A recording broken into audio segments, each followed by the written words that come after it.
It's a beautiful night for the beautiful game. We welcome you to Dillon Stadium, Hartford, Connecticut, for a big matchup in the Atlantic Division presented by Trinity Health of New England. The Tampa Bay Rowdies have come north to take on Hartford Athletic.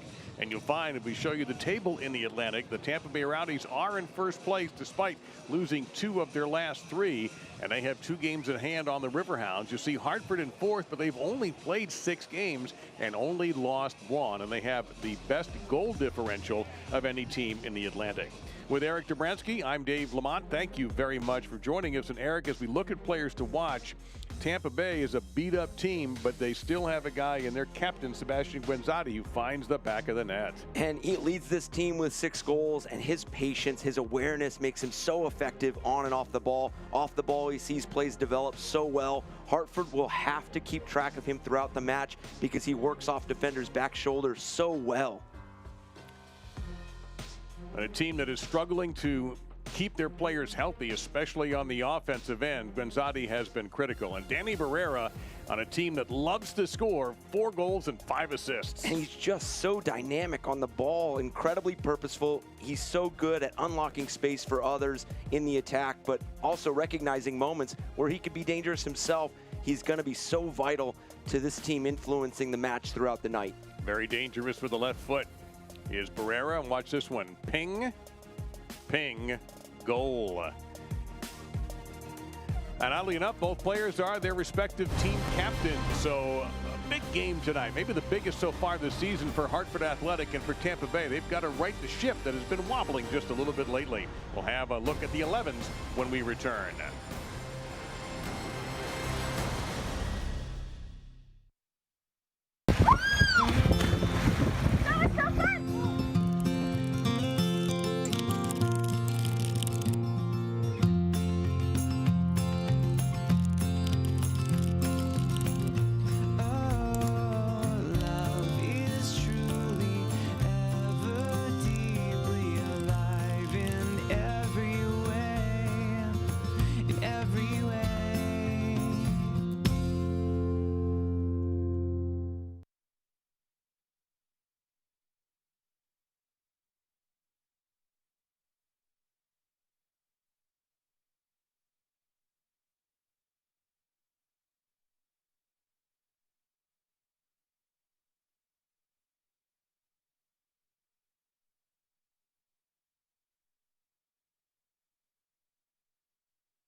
Select has been the leader in soccer ball quality and innovation. Select is the official ball supplier of USL Championship and many of the elite leagues throughout Europe. For the latest Select products and special offers, please visit selectsportamerica.com.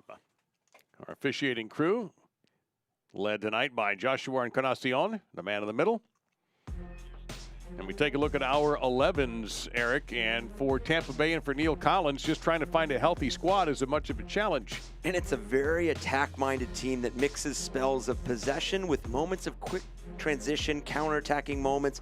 Look for Doherty and Hilton to help in front of that Tampa back three, but they'll also play a vital role as those pivot players in possession. The combination of Guinzotti, Dalgard in the attack with width and services from Leo Fernandez and Harris. And Evan Loro has a goals against average .66 so far this year for the Rowdies. Meantime, for the home team at Dillon, Hartford Athletic, Jeff Caldwell, of course, in the back, has played in every game, and an interesting group of people, almost as much as the guys who are not starting as the guys who are. Yeah, no Connor McGlynn in the lineup tonight, and for Harry Watling's group, it's a lineup that would really like to make a great first impression on this match. This midfield led by Barrera and Rogers are going to help dictate the pace of this match, whether it's in possession or defensively. So the Rowdies in the Springfield Power Plant yellow, and Hartford Athletic in the blue and green. And we are about ready to go on a breezy evening at Dillon Stadium. A wind coming out of the right to your left at about 14 miles an hour, but a very low chance of rain, which is great news for Hartford after what they endured the last time they were at home. And a big match in the Atlantic is underway. And Eric, one of the biggest themes of this match and the build-up to it has been, can Hartford step up against better competition? It has, and the storylines for this matchup just seem endless. And for really an early season matchup, and you know, we're a quarter through the season, I mean, it's just a fascinating game. You have Hartford that sits at 4-1-1, fourth in the Atlantic. You know, really a great run of form. You know, the win against New York Red Bulls 7-0, the late winner against Loudoun 2-1. But again, we've talked about it. You've got to beat the heavy hitters in this division, and Tampa Bay is that heavy hitter. I mean, they're sitting at 18 points, 6-2. You know, suffering their first loss at Al Lang in 2021 with Pittsburgh. But this is so, and you have Tampa at home tonight. And something else to keep an eye on, because we have two matches that began at 7 o'clock Eastern time. The next goal scored in a USL championship game will be the 10,000th in league history. So will it be here, or will it be Charleston and Loudoun? So we'll be keeping an eye on that.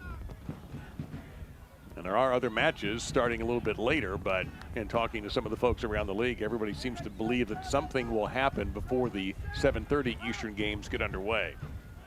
And I'm going to make a prediction that the 10,000th goal comes from the Eastern Conference. Yes. If it doesn't, it's going to be kind of a quiet night. It will be. You are right about that. There's two 7:30 games, Miami and Charlotte, and Louisville and Indy 11. Not jumping too far ahead, but you have two teams in Hartford and Tampa Bay that are attack-minded. They like to play on the front foot. They really like to dictate tempo, be dominant. I wouldn't be surprised if that goal came in this matchup early on.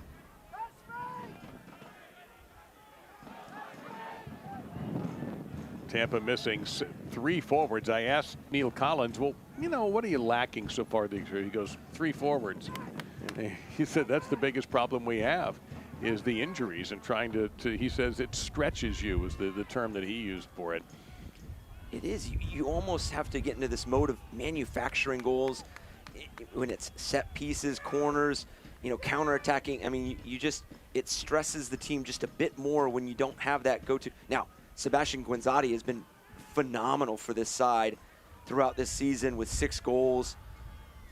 But, you know, again, having that go-to forward that can really, you know, put one each game is so vital. And, you know, I think for Tampa, it's going to be really those moments in possession where they can play positive, they can break lines of pressure, really force Hartford to chase the game just a bit.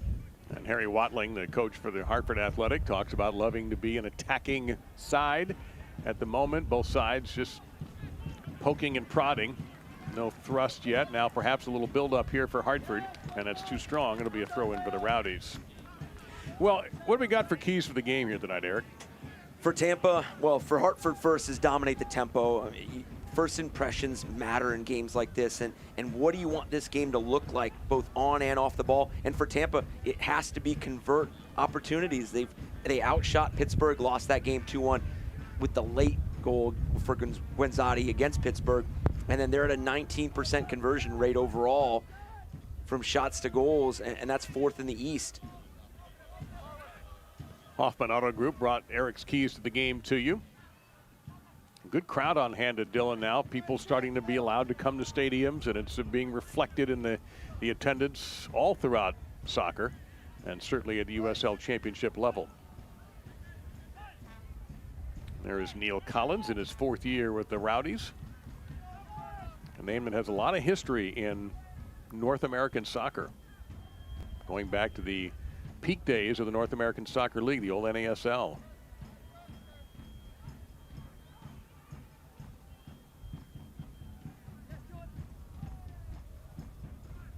As you mentioned earlier, it's really just knocking it back and forth and really not finding a lot of channels and seams to play into going forward. And foul on Gabby Torres. And Sebastian Dalgard. That is a look at Harry Watling, 31, the youngest head coach in USL Championship.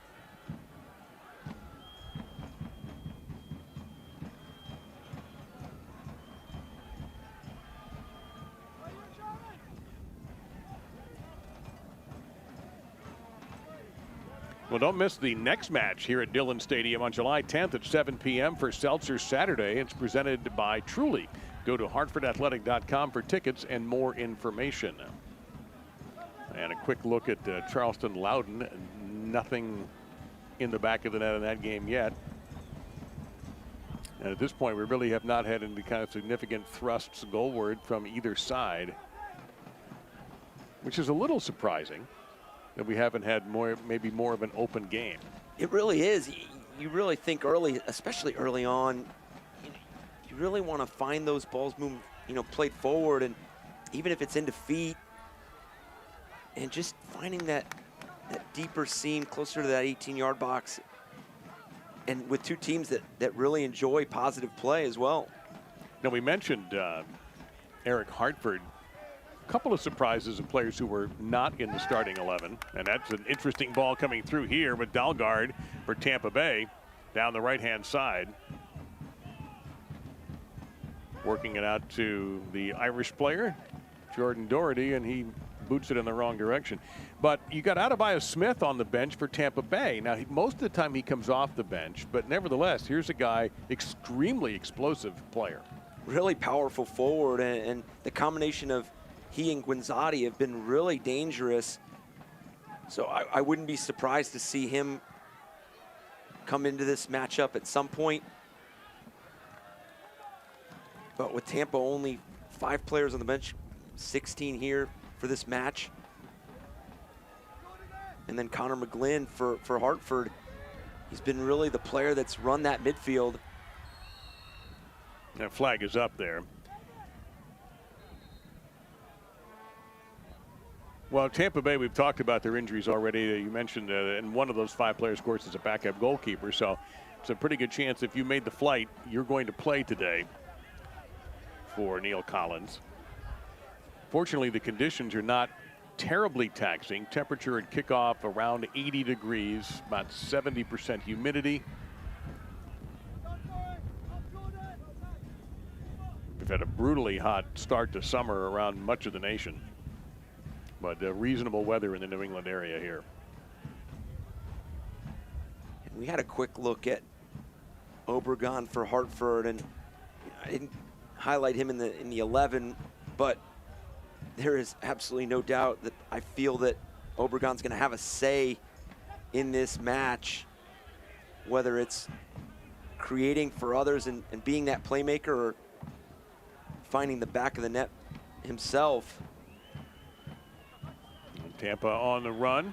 They lose it. Now an opportunity, as you could see. Barrera calling for the ball. The number 10, he has it again, and a quick touch. And Hartford will retreat just a little bit to reset it.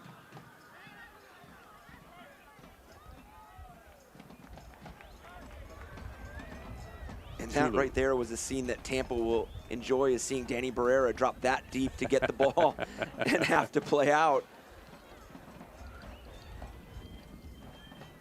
Well, you can download the official Hartford Athletic mobile app presented by J Restaurant, available for Apple and Android phones. It's the one stop for all things Hartford Athletic and the easiest way to manage your tickets. Go to hartfordathletic.com/app.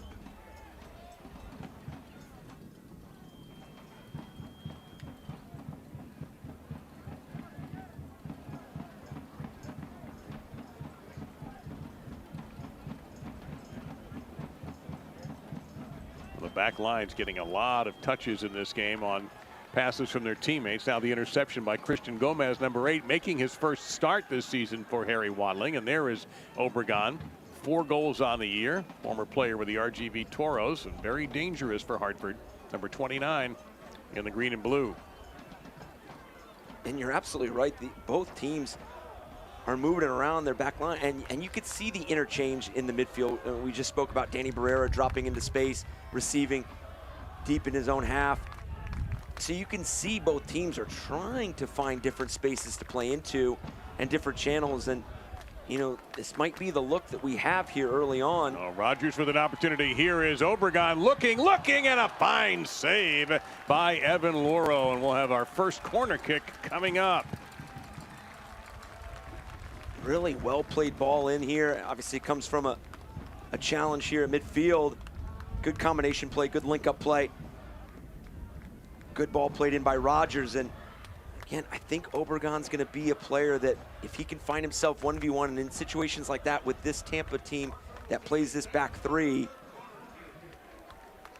he's gonna pick and choose his moments where he's either going into space or in that instance, receiving at feet and going at goal. Corner kick brought to you by Bank of America. It'll be Arthur Rogers, who has a goal and no assist so far this season.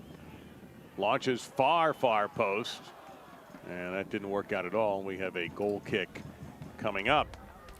I want to thank all of our Business Alliance members. Tonight's Business Alliance members of the match are Baronet Coffee and Best Practice Energy, LLC.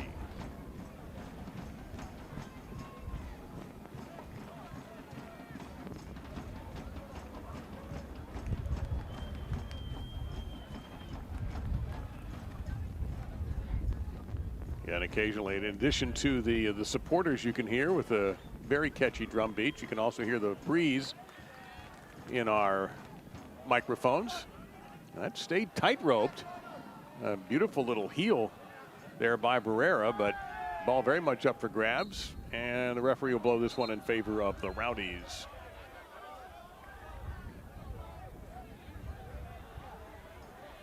And that wind is typically tough to play in and out of, but for both of these teams, they're teams that like to keep this ball on the ground and really move it around and really active. So not anticipating too much influence from the wind, maybe on set pieces and services. Well, here's an opportunity here now for the Rowdies. Their first real chance, and a shot is blocked there by Tulu, who took the brunt of that blast.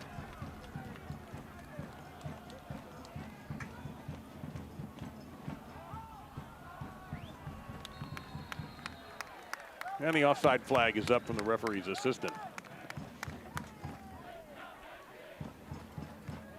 And we hadn't seen much sunshine in the last couple of hours in getting ready for this match, and now it's turned into an absolutely beautiful late New England summer day, or late in the day. And we've already seen in both moments, one for each team, that what has really unlocked the opportunity is quick link-up play. Hartford with the win at midfield, and then the little touch in by Gomez to Arthur Rogers, and then quick one-touch build-up play for Tampa that really sprung open that attack as well. And Jeff Caldwell has 2 clean sheets on the year, the goalkeeper.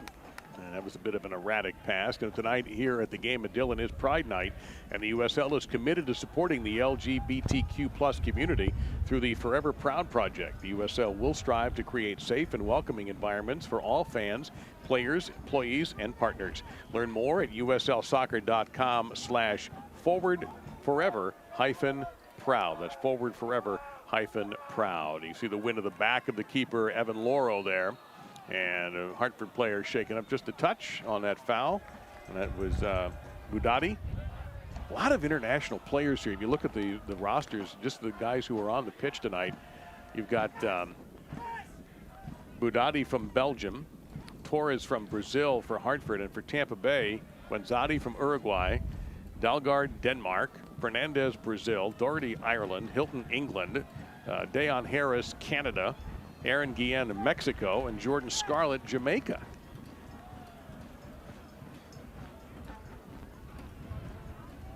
And a simple save there for Caldwell. We're still looking for that USL 10,000th goal with another game in competition with ours. And no goal scored in Charleston Loudon yet either.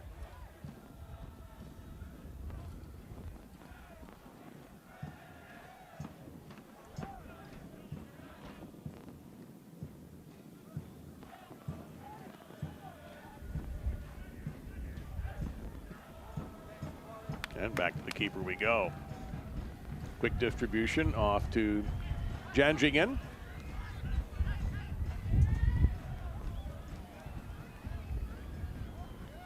It could be a dangerous long ball if he can get there in time.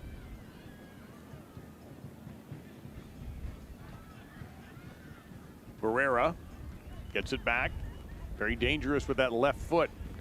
Lays it off for Gomez, and that effort will be handled easily by Evan Loro.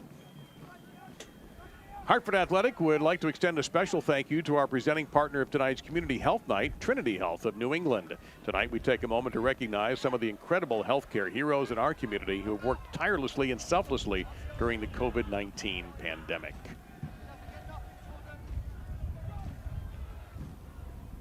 Starting to see the game open up just a little bit after a tentative start. And unfortunately, Eric, the goal has been scored. Charleston got goal number 10,000. Man, we missed out. Yep. Well, maybe we'll get 10,001. Did happen in the East, though. Yes, as you predicted. Chip along the far post. Dangerous one-timer here, and it's blocked. Boy, that was a beautiful, perfect pass, and that is a clear and obvious foul. Despite the protestations of the Tampa side, that did look like a pretty obvious push in the back. This is a vicious little one-timer. And going back to your comment, this game really has begun to open up, and it's coming from really longer passes, bigger passes, openings. You know, Tampa and Hartford are really finding extended play, and Tampa's really had a spell of 2 or 3 moments here that have been very dangerous, and there, if it works its way through the defenders, you have a really dangerous play on goal. Yeah, that one never made it to Jeff Caldwell, but a gorgeous pass and a ripping left-footed one-timer.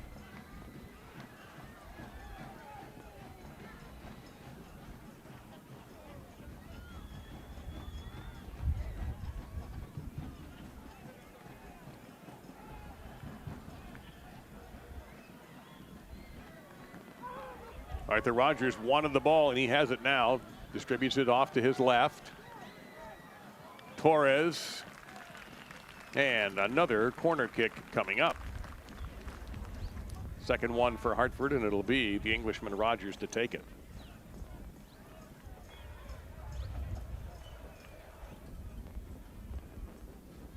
Good look at Loro's. Had 3 clean sheets.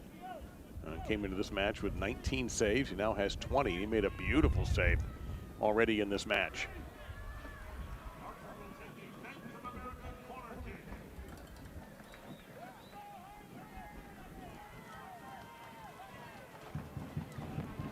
Into heavy traffic.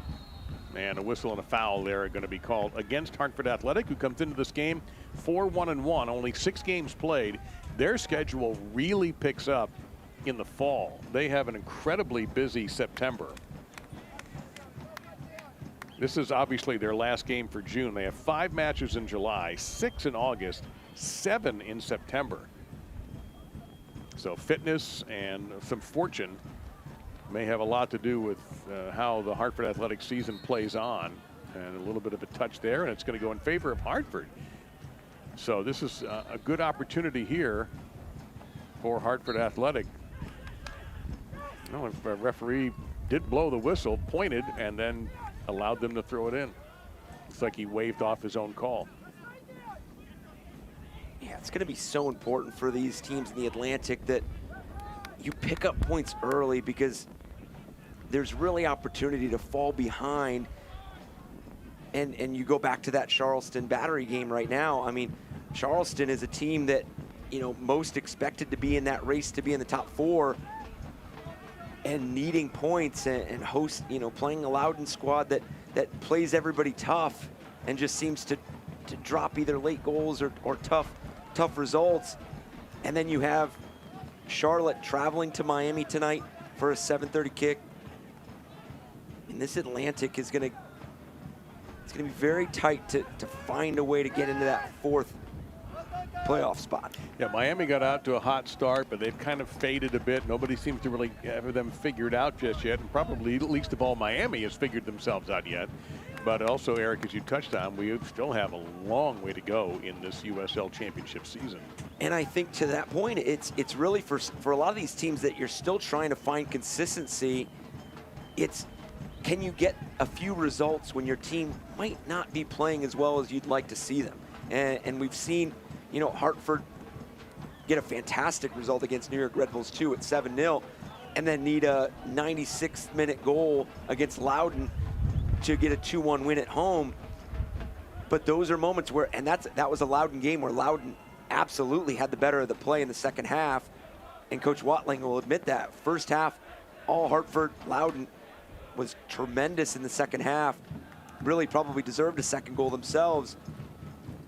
So it's really about accumulating those points. Bob Lilly's group at Pittsburgh, they pick up key wins at Indy 11 and at Tampa Bay Rowdies.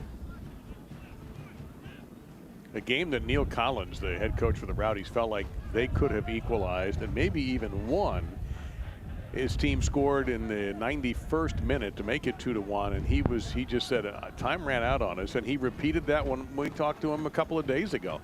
He is convinced that he had the better team down the stretch, but it's a 90-plus minute game, and he will also admit that they didn't have their best foot forward, so to speak, in the earlier parts of the game. But he will not budge off of that. He's certain that they could have equalized that game. Yeah, and you go back to that match. They had a ball cleared off the line by Pittsburgh, so that that's potential to be 1-0 for Tampa Bay Rowdies earlier on in that Pittsburgh match. But credit Williams and that Pittsburgh back line for clearing it off the line.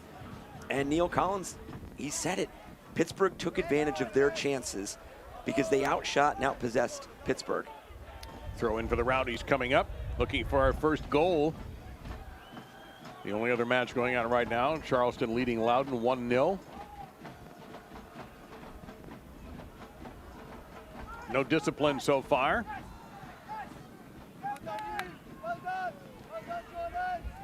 And just a couple of corner kicks for Hartford Athletic. Oh, a slip there on the turf by Torres, and Tampa Bay had a dangerous opportunity they couldn't quite cash in on.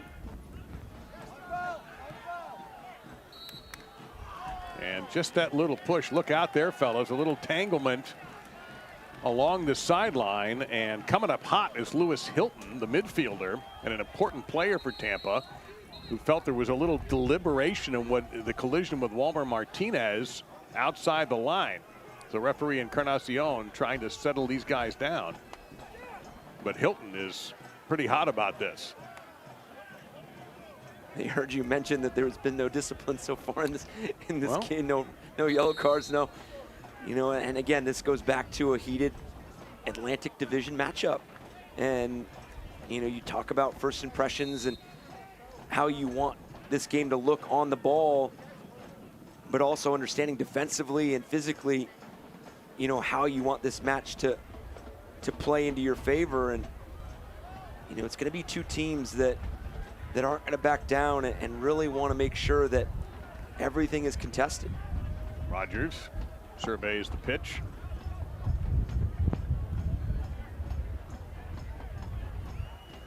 So far, we have not mentioned Danny Pereira's name that much, and especially a name, Eric, we haven't talked much about yet is Obregon Jr. Very quiet so far. Yeah, and you know, Tampa Bay's really doing a good job of denying those entry passes just like that. I mean, it's just a mix up. Obregon's checking in, and Gabby Torres is playing a ball over the top. So Tampa Bay's really manipulating play off the ball very well, understanding when to drop numbers and force tighter spaces. And this is going to sound really obvious, Dave, but a goal will change this game tremendously. You think it'll open it up more? Oh, yeah, because... Well, it nearly got opened up. My goodness. Things just got strange. Yeah, sorry for the gasp there. That's but okay. It's just all of a sudden the back pass turned into almost one of the oddest own goals that I've seen in a while. Wow. My Evan goodness. Loro comes up with maybe his best save of the year off of his own teammate. Look how close that is to rolling in. And that would have been a devastating goal to concede. And Torres down on the pitch. And Torres just, I don't know if holding that shin, you can see already he's beat with those two fingers. Looks like a splint of some kind. Yeah, and then it looks like a little bit of a hamstring issue right now. And Gabby Torres is a player that logs a lot of miles per game. I mean, 3 assists on the season, tied for second in the East. Is that outside defender really gutting up and down the line?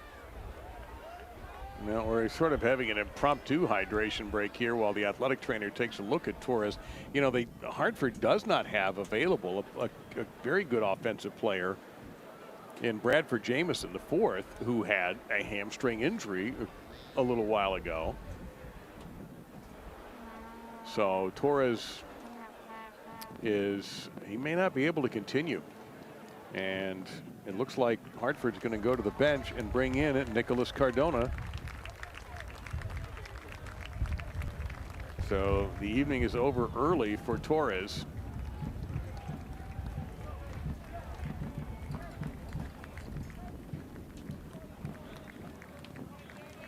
You don't like to see a player of his caliber having to sub off this early on. You hope that he's able to continue. Obviously, you had mentioned earlier the spell of games and the run of games they have coming up. You know, you'd hate to miss any sort of extended time. You know, 2 matches turns into 3 to 4. But you bring on a player like Nicholas Cardona, who played hero and scored the game winner against Loudoun in that 96th minute. More like the 296th minute given the rain delay they had there. They had a massive rain delay in the 88th minute. And then Cardona comes in and scores with just about no time left. And we thought we might see him tonight, but just not this early. Yeah, and really forcing Coach Watling to tactically change his game plan, unless Gabby Torres was coming into the game with a little bit of a knock and you know, a little bit of a pull, and you knew you had to limit his minutes anyway, so you were prepared to have this sub. First time for a corner kick for the Rowdies. It'll be handled by the veteran Lewis Hilton. He'll go into traffic. This is dangerous. Are we counting that or not? No. Looks like we had a whistle and a foul called on the Rowdies. What a fine kick by Hilton, but it's waved off. Looks like they're going to call Forrest Lasso over the back of Laura.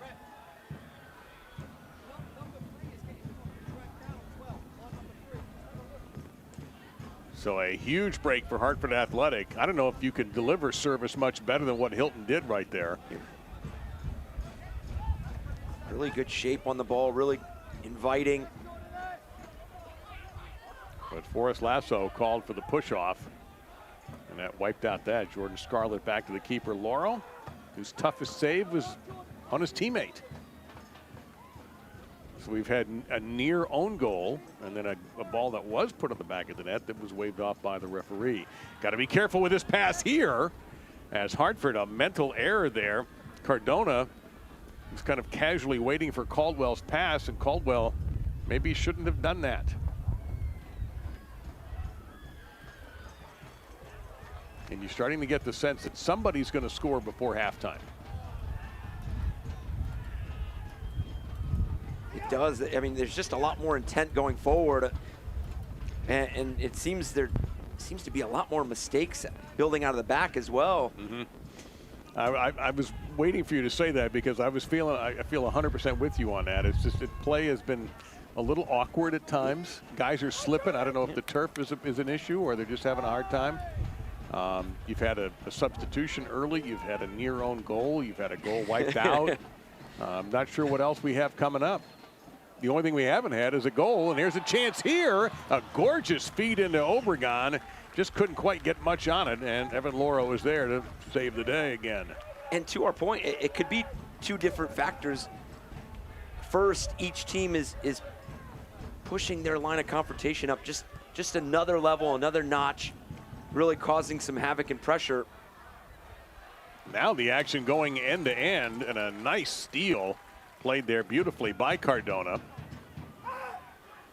And all that time and they had in build-up earlier on in this game that we spoke about, you know, the back lines being able to really knock it back and forth and build out of the back. That now there's become a lot more pressure, and then you're still just a bit casual out of the back. I mean, even with the own goal, or the almost own goal with Forrest Lasso playing it back to Evan Lauro, I mean, it's just a bit casual from both sides building out of that defensive third. So you're saying Forrest Lasso almost scored twice, yeah. one for each side. 31st minute with Eric Dobransky, Dave Lamont. Thank you for joining us tonight for a very big game in the Atlantic Division and USL Championship. Also in the Atlantic, we still have Charleston leading Loudoun 1-0. Their game going off at the same time. We have Miami, Charlotte, and Louisville and Indy 11 also. And those matches just about to get underway.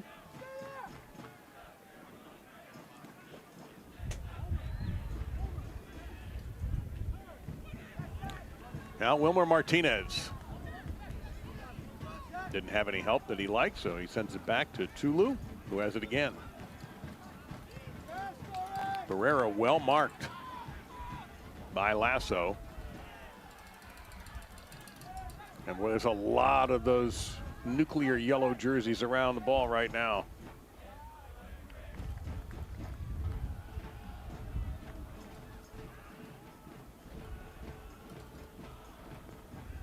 What great crowd on hand here tonight. What a beautiful evening. The Dillon supporters have come out.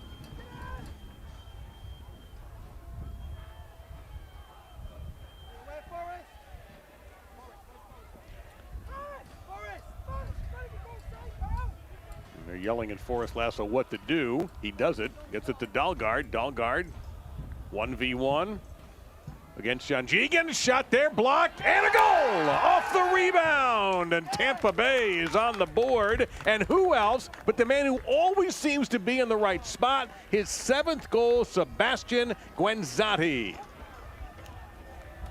And he just continues to be really purposeful with the positions he puts himself in. And obviously this comes from a poor clearance by Cardona, and unfortunately he's been involved in a couple sequences since coming on for Gabby Torres. But Sebastian Guenzati, he is just so patient there, letting play develop, and this has been throughout the season. Just waiting for that moment and putting his team up 1-0 in this vital game in the Atlantic. 7 goals for Guenzati, and I asked Neil Collins, I said, is this guy a true goal scorer? And he goes, well, he thinks he is, but he's not in the traditional sense of what they know in soccer as a number 9, as a true striker, you know, but yet the numbers say otherwise. He said, it's an interesting question. He says, because he obviously finds the back of the net, but he's not the classic striker. But 7 goals for Guenzati and that first tally. So now let's see, Eric, to your point earlier, if this game begins to open up. Yeah, because you wonder if Hartford is a bit shell-shocked here in this moment, because, you know, they've had good spells, but Tampa Bay has really, you know, put their stamp on this last 10 minutes or so, playing that front foot, being very active, you know, and you're playing at home for Hartford. And we were, you know, when we spoke to Harry Watling earlier this week, you know, going into matchups, and especially with Hartford, because they've got 2 games in hand against Tampa Bay, you just wonder what the intent's going to be in terms of, is a draw okay? Is 1 point? Because you know you have Loudon and New York Red Bulls too before you see Tampa again. Oh, and that, you know, that's a great point, because this is the first meeting between these teams. They play again in Florida on July 13th. Then they go back to Florida in August on the 13th. And then they will be September 25th. They will meet at Dillon. So this is the first of 4 meetings between these 2 sides. And so you wonder if 1 point would have really satisfied the side. But Harry Watling was very candid about his team is going out there to dominate this game and really play to win. And now conceding first, it really opens you up to a standard of having to be a little bit, you know, more forward thinking in terms of when you press, where you open yourself up, as you can see the foul on Obregon. Great opportunity here for, let's see what Hartford has for a set piece. You have Barrera and Rogers. So Barrera, we know, is the lefty here.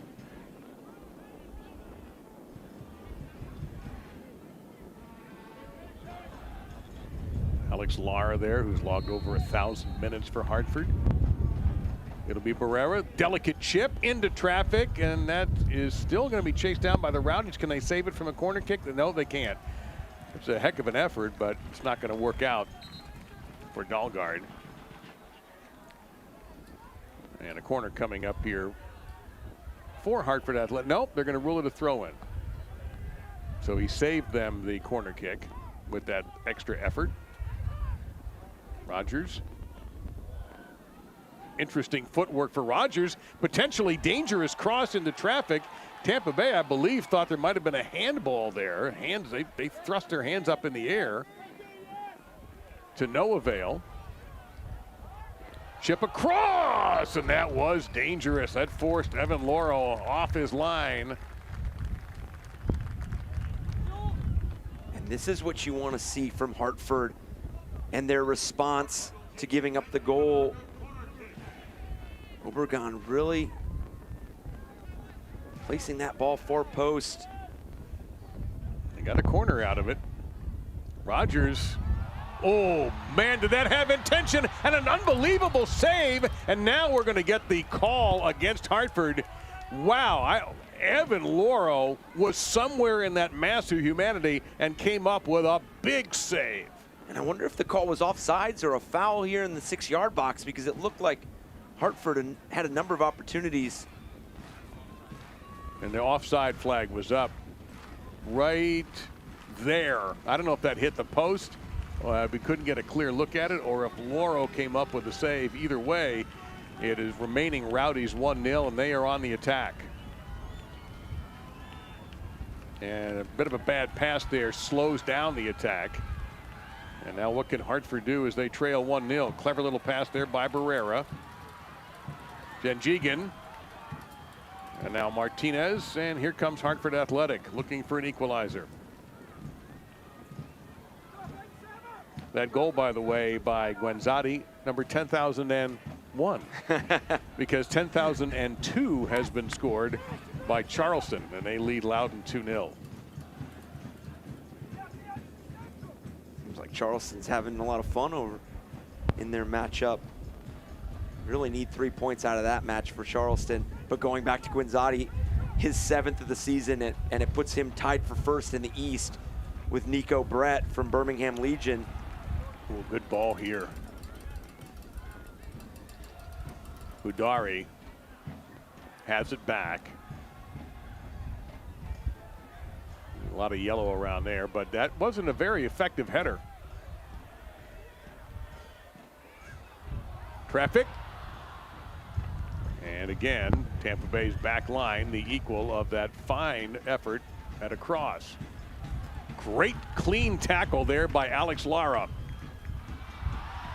Pretty handsy on the defense there. I know in the NBA you're getting 2 shots for that kind of holding, but we play on. And we play it back to Jeff Caldwell. And you can see by the American flag there that that breeze has pretty much gone away. It was a 14-mile-an-hour wind at the start of the match. And it looks like it's settled down here as the sun has come out and we're into a beautiful evening here. You can sign up for youth soccer camps and clinics throughout the summer right here at Dillon Stadium. Train with our professional coaching staff, and a ticket is included in every registration. Go to hartfordathletic.com/clinics for more information.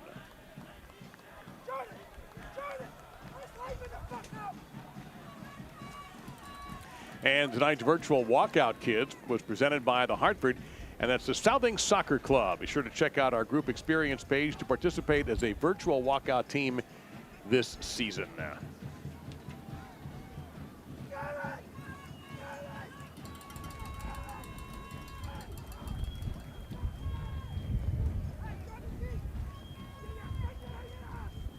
Well, Neil Collins is on somebody's case, and I don't know if it's the referee or one of his players, but you could hear him. I couldn't hear what he was saying, and maybe I shouldn't repeat what he was saying.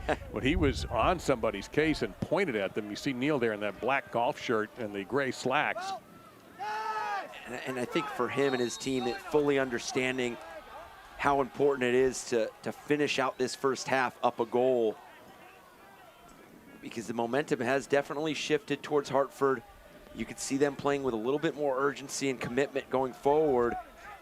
And Neil Collins really wants his group to really stay alert, organized. Take a look at Harry Watling right there, head coach for Hartford in his first season. As his team playing some exciting ball. You mentioned he's looking for the perfect game, and he's not having it right now. Dropped off. Guenzotti will fire. Caldwell left the rebound on the door there for just a moment. Guenzotti didn't get a lot on that. And Caldwell right there as Lewis Hilton apologizes for a little contact with Caldwell, but no harm intended.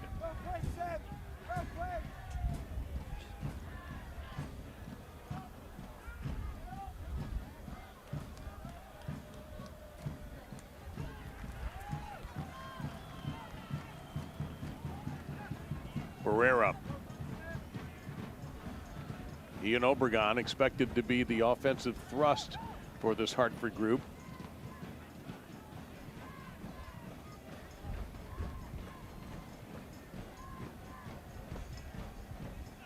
Well, Hartford Athletic would like to thank Nuovo Pasta, Connecticut, Stop and Shop, and Citizens Bank for supporting our Goals for Meals program. So for every Hartford Athletic goal scored this year, those partners will donate meals to Food Share Connecticut. Well, they must have loved that 7-0 Red Bulls game.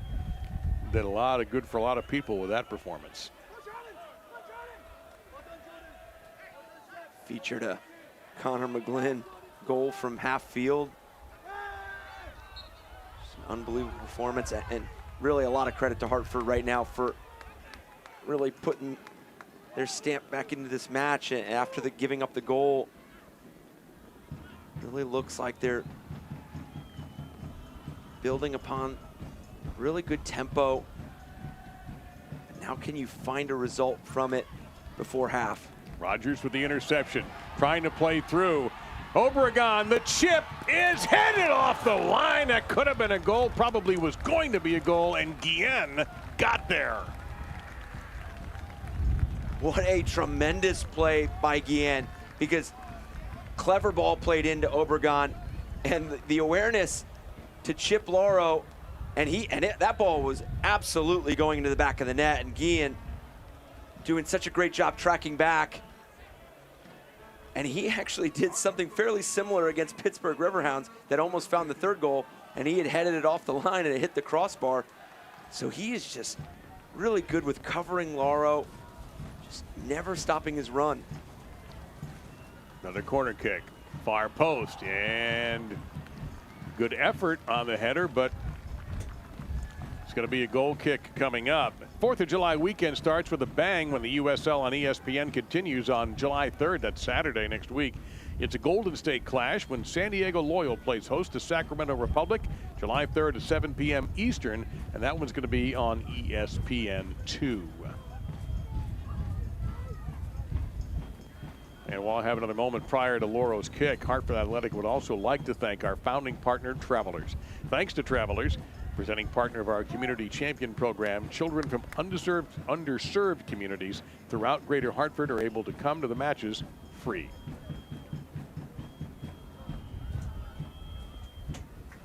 I am thoroughly impressed with this attendance. Just a great turnout by the Hartford supporters tonight.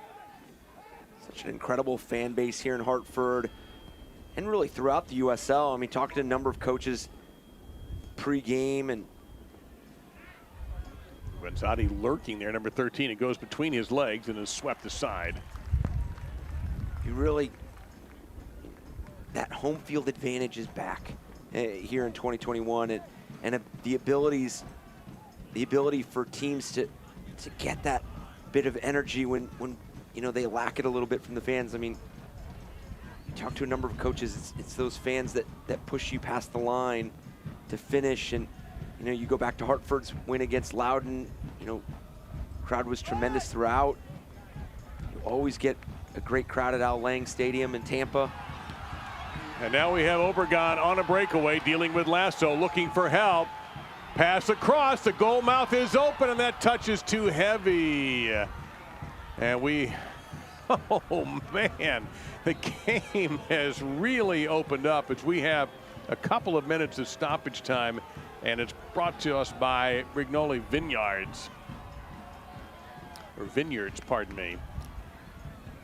But Obregon, who had a goal erased by a great play by Aaron Guillen, and this time the net was actually knocked off the line. The entire goal was pushed off the line. It's getting frantic on that side. And you spoke about earlier about Neil Collins wanting just a few minutes extra in that Pittsburgh match where he felt like he could find a goal and find that equalizer. I feel like Harry Watling and his group would feel the same way about this first half. Been really successful going forward, and Obregon has really found his footing in this match. Given this back three for Tampa Bay a lot of problems and asking a lot of questions. Well, we're seeing the attacking side of Hartford now, without question. They turned that ball that looked to be dangerous for Tampa right around, and it became dangerous in favor of Hartford, although they couldn't find the back of the net.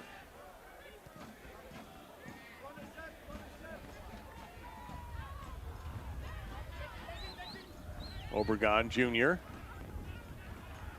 They try to work it around. Can they find Barrera and that dangerous left foot? They cannot. Might be the last chance for either side in this half. We are getting late into our stoppage time. We'll hear from Devin Kerr at halftime with Devin's dish. And Eric and I will break down this first half with the Rowdies in front 1-0.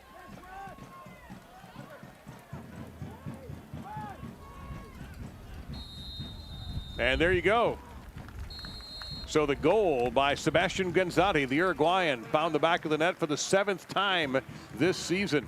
Meantime, Hartford playing a little bit shorthanded. As you saw, Nicholas Cardona had to come in for Gabby Torres early in the first half. Evan Loro halfway to his 4th clean sheet, but he had some serious challenges and almost had an own goal scored against him. That might have been his best save of the night so far. So the Rowdies in the Athletic in a big-time Atlantic Division matchup. Tampa Bay in front, 1-0. Devin's dish is next.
Halftime here at Dillon in a critical matchup in the Atlantic Division with Tampa Bay first place and Hartford in fourth. Well, it is time, halftime after all, for The Dish with Devin. Look back at week number 9. Week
Charlie, get out of the way.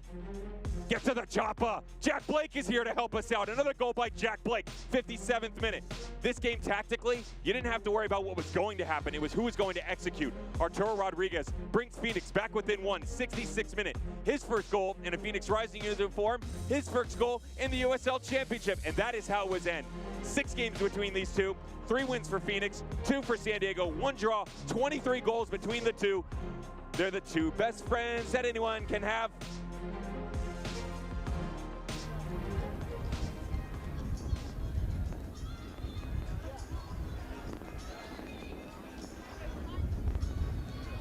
in this critical matchup between Hartford Athletic and the Tampa Bay Rowdies.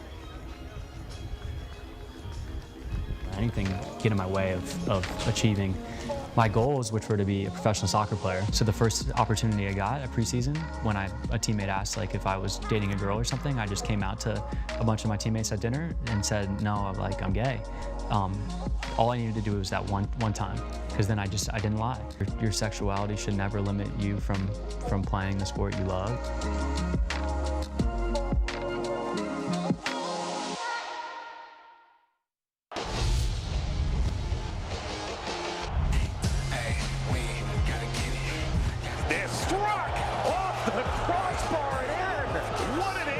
San Diego.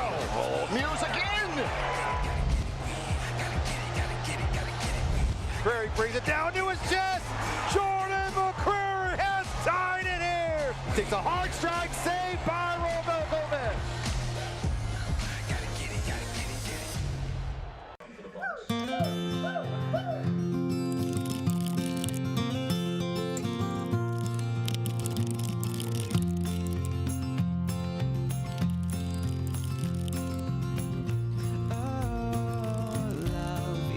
Truly ever deeply alive in every way.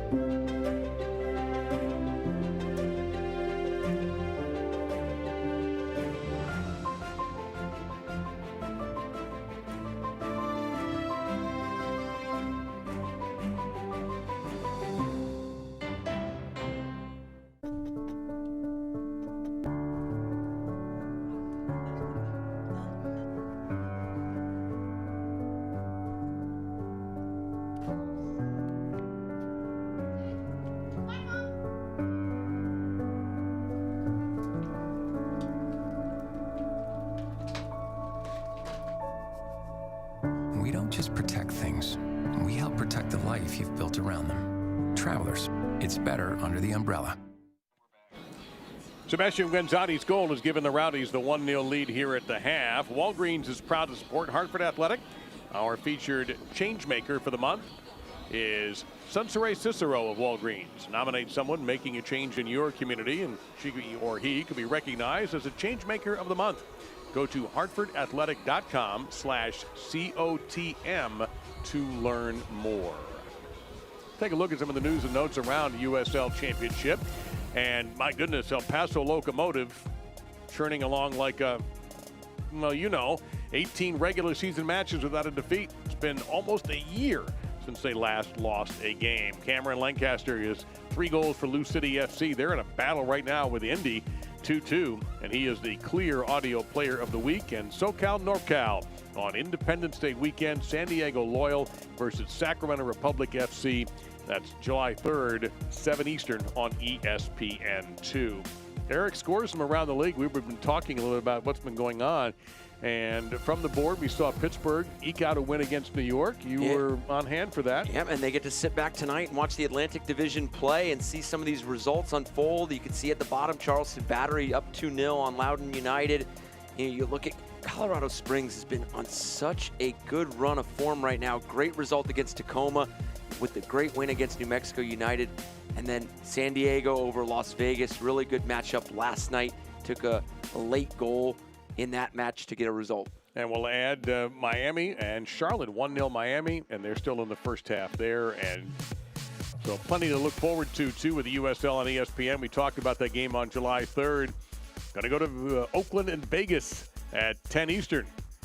July 10th on ESPN2. Week after that, there's the Colorado Springs team Eric talked about taking on San Antonio FC. And then July 21st, San Antonio FC back under the hot lights. They take on New Mexico United.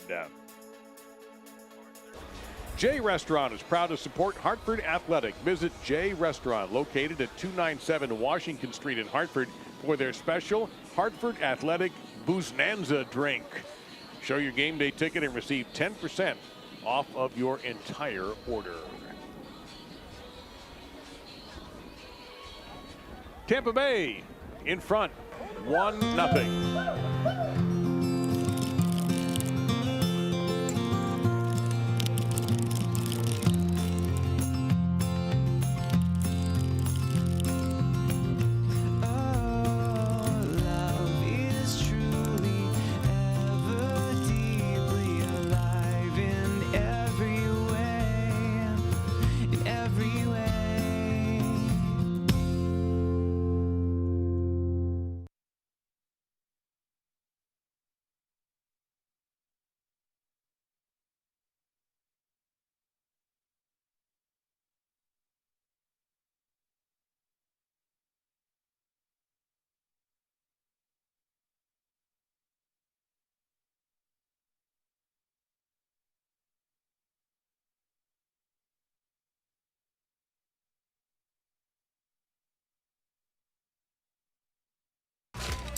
Hey, want a beer? Young man, say aye to the blandest lager in all the kingdom. It's the beer that everyone else is drinking. Heavy and full-bodied, just like me. How about a Beam Ginger Highball instead? Yeah, definitely. Much better.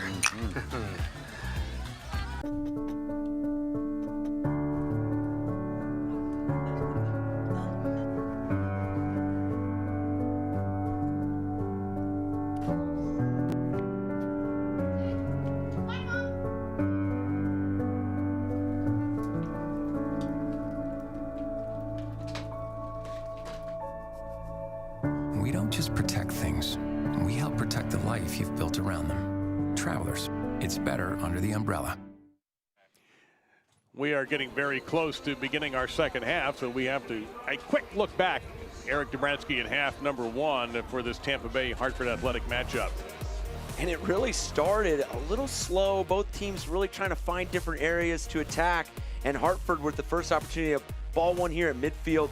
Ball clipped into Arthur Rogers, and he finds Obregon in defeat. And he had, towards the end of this first half, Obregon has really cemented the way he wants to play the rest of this match and has been really dangerous. And here, making Evan Loro come up big. And then services in by Tampa. They've had opportunities. And here, just patiently letting build up. And a nice left-footed strike here. Never made it through, getting blocked by Tulu for Hartford. But this was kind of the beginning of Tampa Bay starting to find the front foot in the attacking half. And here comes the goal. You take out Gabby Torres with an injury, and then Nicholas Cardona comes in for Hartford. Good numbers in the box, good service by Dalgard.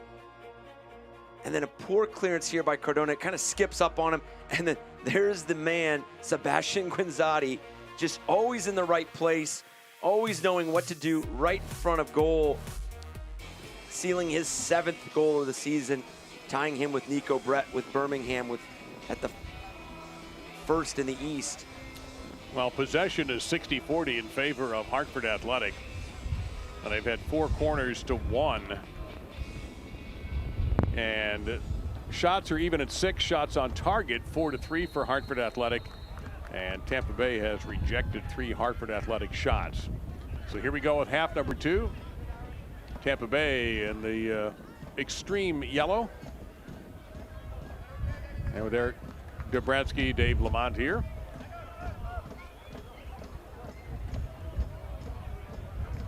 Beautiful night for the beautiful game at Dillon Stadium in Hartford. Tremendous group of supporters on hand. And this is the game that experts around USL Championship have pointed to for Hartford, who are 4-1-1. But they've had 2 wins against Red Bulls 2. And they beat Miami, although Miami at the moment is leading Charlotte. And if that holds, that would be a mild surprise. So people thought, well, it's about time that we found out a little bit more about this Hartford side, and the Rowdies will be a great test. And it's proven no different. I mean, I think although the Atlantic has been really, you have Tampa at the top with 18, you have Pittsburgh really in good form right now. It has lacked a little bit of consistency in the Atlantic, because you mentioned Miami, who come up with big results, but also drop some points here and there. And then Charlotte, same thing, big 3-0 result against Charleston Battery, but then lose a game. It's just been so back and forth. So this is the matchup for the Atlantic tonight. Primetime Saturday night for a home game for Hartford. Adjustments at halftime are always intriguing and fascinating, but now, for Hartford playing at home, you're a goal down. You really had momentum shift in your direction after the Tampa Bay goal. You really were playing with a lot of urgency. You want to extend that play and try to really implement that coming into the first half. And then Tampa Bay, you're up a goal. Now what do? You're going to naturally fall behind the ball and really get 11 behind the ball and defend. But a 1-goal lead is, you really want to find that second one if you're Tampa. And referee stopping play as we have a Rowdies player shaken up. And a little collision with Obregon Jr. Still can't get a good look at the number.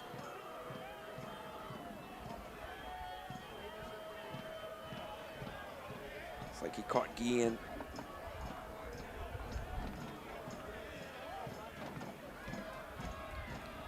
Yep, that was indeed Guillen, who was shaken up, but he appears to be okay. It's easy for me to say. I didn't get knocked to the turf. AARP Connecticut is proud to support Hartford Athletic and welcomes fans to visit aarp.org/CT events to learn more about upcoming virtual events. Our events are fun, informational, and free to people of all ages. That's aarp.org/CT events.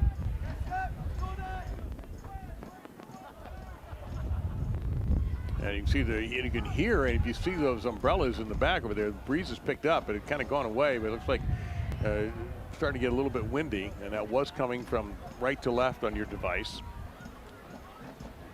By the way, Charlotte has equalized against Miami in South Florida. They are 1-1 in the 34th minute. Atlantic Division game there. Charlotte, of course, beat Hartford in a bit of a heartbreaker for Hartford. They had a 2-1 lead and gave up a couple of goals. Bang, bang. and ended up losing that roadie 3-2. No surprise who the goal scorer is for Charlotte. None other than Dane Kelly. Yeah, he's had a few. Just continues to find the back of the net. Important signing for Charlotte.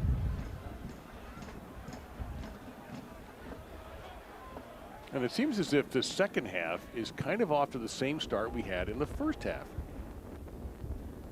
It is just a bit slow. And for Hartford, it took them quite a bit in that first half to start really connecting those lines. Oh, good service here. Header on point. And Guenzati looking for a brace. Evan Lauro was equal to the task. It's just incredible. You know, Guenzati scores a goal in this match, and you still have the ability to lose track of him and work in between two defenders there. Caldwell coming up big there, but he just does such a good job of working off defenders' back shoulder, you know, reading the game, recognizing the way they're facing, what they're looking at, and then builds his runs off of that. And, you know, for not being, you know, technically a natural goal scorer, I mean, he just does a tremendous job of being in great position. Well, he got a beautiful feed from Doherty. And that's a tough fall for Obregon Jr. holding his left shoulder. Oh, that's probably not the arm you want to grab.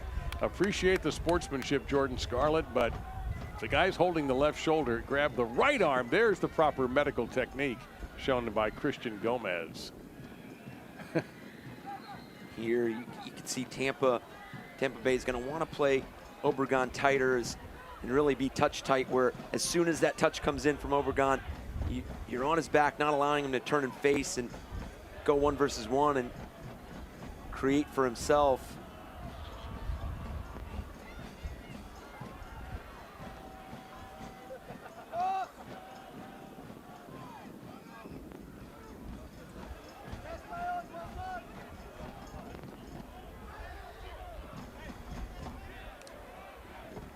So Tulu surveys the field, decides to go with a short pass to Nicholas Cardona, who came on in the 27th minute when Gabby Torres suffered a leg injury of some sort and could not continue.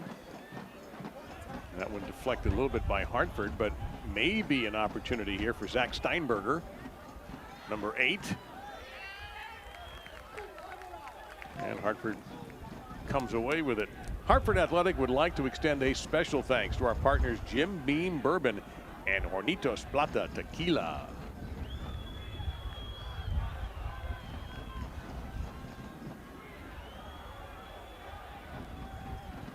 And that ball will go to the Rowdies, a group of supporters over there not thrilled with that one.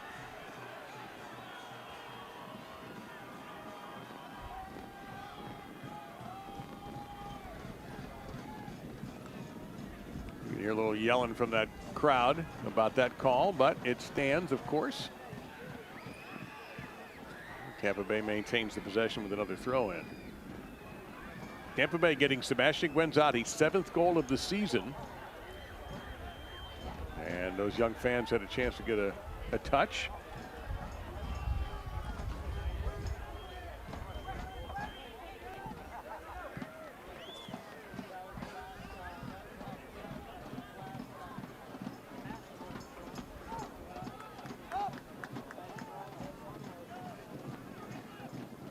Spoke about it earlier, playing at home, playing in front of the home fans, the atmosphere, the environment, and this is a prime situation where your team is down 1-0, and this fan base and this crowd will continue to push your team to find this equalizer. So there will be no question that Hartford will continue to push and be energetic, both defensively and on the attacking side. Here's an attacking shot and a fine save. The rebound is picked up by Jeff Caldwell as a vicious little blast by Harris, looking for his first goal of the season, and another fine save for Caldwell. And just as I was saying, it was going to be important for them to limit Tampa Bay's opportunities and not give up the second goal, and nearly almost do there. And again, Caldwell's had to come up big twice here in the second half. And this could be a little bit of a product of Hartford having to open this game up a bit. Well, they attack here with Cardona. Swings it wide.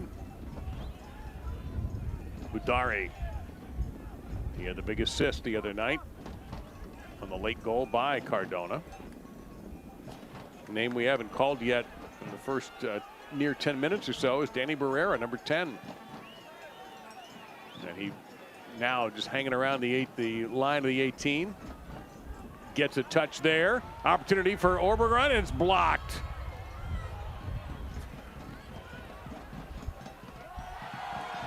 We're going to get the call. We're going to the penalty spot.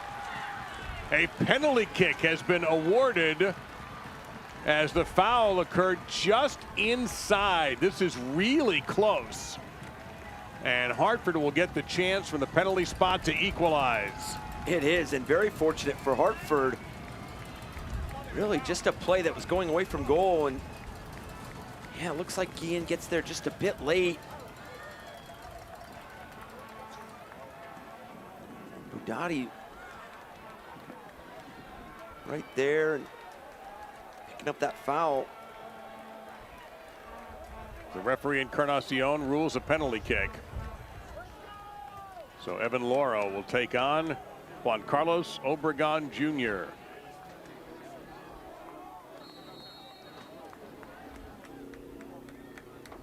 Obregon, not even close. My goodness. Obregon is usually automatic right there. And again, getting his team back into this match, and really looking back at that replay, a deserved penalty kick, but Obregon with the opportunity to level this game and just sails it. Not even nearly close enough. Yeah, there wasn't any question about a foul having been committed. The issue was the location of the foul. And I'm looking at the replay a couple of times. I think the referee nailed it.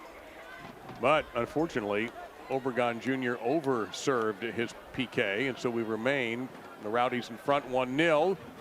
And Tampa Bay quickly counterattacking.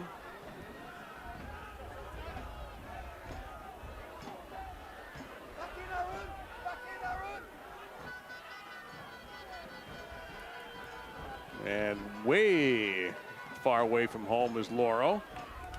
And not much of an attack there. Hartford Athletic is proud to sponsor with CLA, creating opportunities through your organization's entire life cycle by providing a seamless suite of services in wealth management, advisory, outsourcing, audit, tax, and consulting. Learn more at cla.connect.com. And Hartford has already throughout this match had to weather a number of momentum shifts. And this is just another one in terms of the missed penalty kick opportunity by Obregon.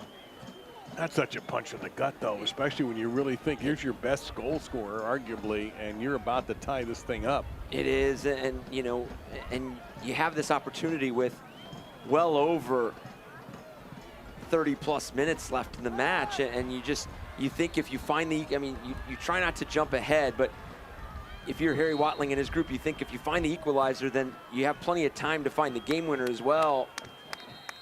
And Lewis Hilton shaken up on was potentially, I think it was kind of a heavy tackle. Seeing if the official is going to go to his pocket. Yes, he does. So it's Alex Lara getting the first yellow card of the night. It did appear to be a little bit of a heavy challenge. Hilton is okay. They had called for the trainer initially. We'll take a look at it again. Oh, that's, yeah. Yes. I've seen worse, but it's a foul. Absolutely, yep. Yeah. Ball was away. Yeah. That's the right call. Fortunately, Hilton was able to bounce back quickly.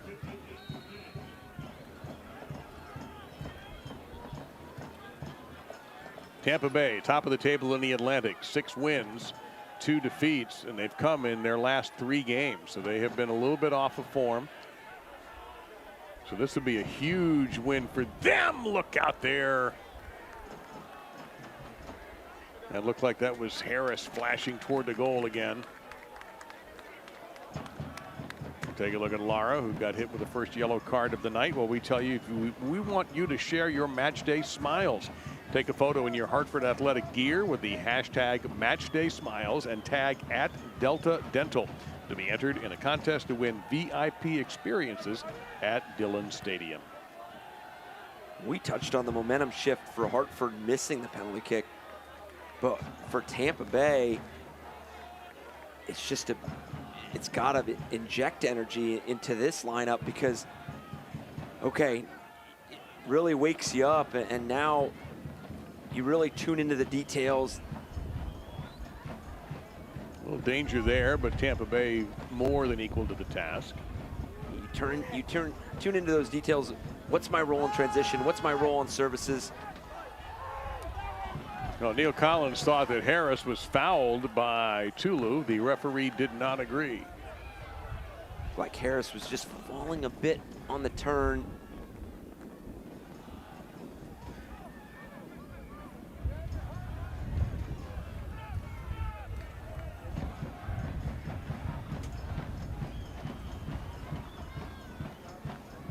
They'll be getting a substitute for Tampa Bay.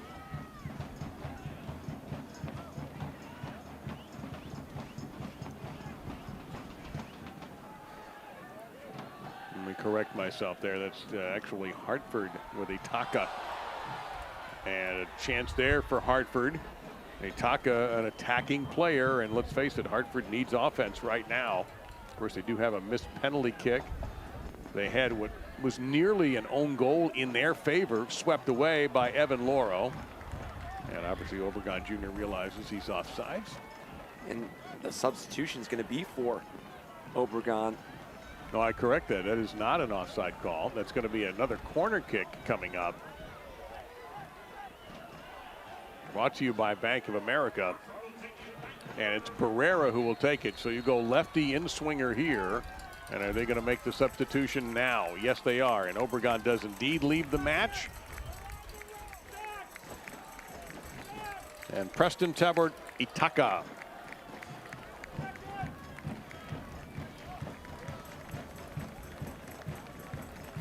Again, with Itaka, you get such an explosive, dynamic attacking player. And really liked what we saw from Obregon as he built himself into the game. So Tabor Itaka has 3 goals and an assist. He's only played, this is now his 6th game. They'll lay it off. Did Barrera. And that chip will be out of play and a goal kick coming up. So kind of a disappointing end to a good opportunity there for Hartford Athletic. And don't miss the next match at Dillon Stadium on July 10th at 7 p.m. for Seltzer Saturday, presented by Truly. Go to hartfordathletic.com for tickets and more information. And hopefully you get a nice night on July 10th like you're having here tonight weather-wise.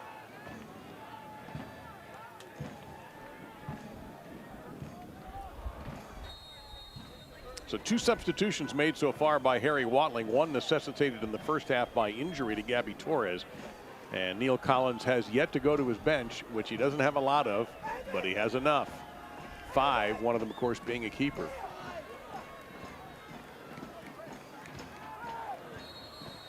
And that foul will go in favor of Tampa Bay. Big body there in Forrest Lasso.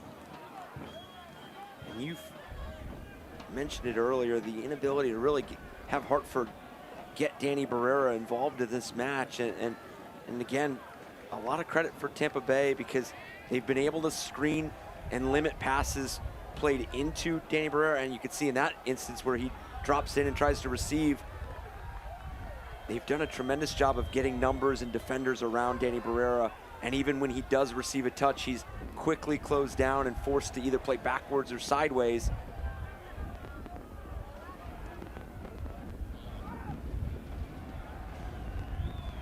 Barely kept that in play. A great effort there by Budari to keep that alive. You know, touch foul called against Hartford Athletic. Quick look at the scores. Charleston still leading Loudon 2-0 in the second half. 3-2. Indy 11 over Louisville now. And the Miami-Charlotte game's halftime break knotted at 1. Hartford Athletic would also like to thank the law offices of Crescenzo DeLuca, serving Wethersfield, Greater Hartford, and Connecticut with 41 years experience in immigration and general practice law.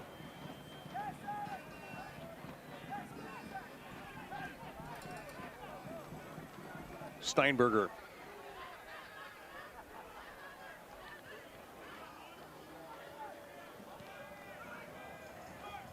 Gets it back. We play on. And Tampa Bay will take the air out of the game just a little bit. As Tabor Taka forechecks just to force Evan Loro out of his comfort zone a little bit.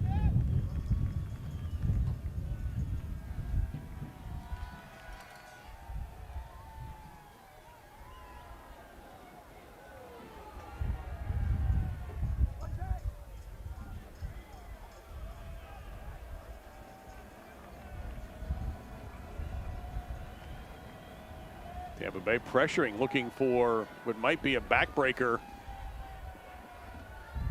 Fernandez, look out here, perfect service. Goal, Tampa Bay. Oh, wait a minute. No, offsides is ruled. The flag comes up, and Hartford tries to turn around and get going on the attack quickly in the confusion. So take that goal off the board.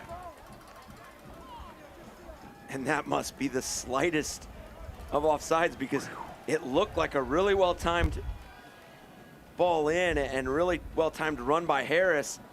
And I was just about to compliment the patience of Tampa Bay in the build-up, really working it from side to side and finding different areas of the field, and then finally building into the top of the 18-yard box of Hartford. Now Cardona and Tabor Taka fell. Yeah, that service from Fernandez was beautiful, but the ruling came as offsides, and so we remain 1-0 Rowdies. And that's cool. So we'll take another look at it again here. Really good ball in here by Fernandez. I guess they're saying that Harris was offsides. Looked like he started his run just slightly off already, just coming in. We talk about missing a penalty kick by Obregon, really possibly boosting some energy from Tampa Bay. That, I mean, that's for Hartford, that's got to be a relief to know that that was called back and offsides, and still have plenty of time to find the equalizer here. Lefty righty here. Barrera, the lefty, number 10. He'll take it. That looked like that must have been Doherty who got up in the air for that for Tampa Bay. And the Rowdies will keep possession in minute number 68 coming up. Hartford Athletic is proud to team with local health plan Connecticut to support food security in Connecticut. Connecticut is celebrating 40 years of caring for the health of our communities. It's part of the great turnout tonight at Dillon for the Hartford Athletic supporters. Colorfully attired, some of them.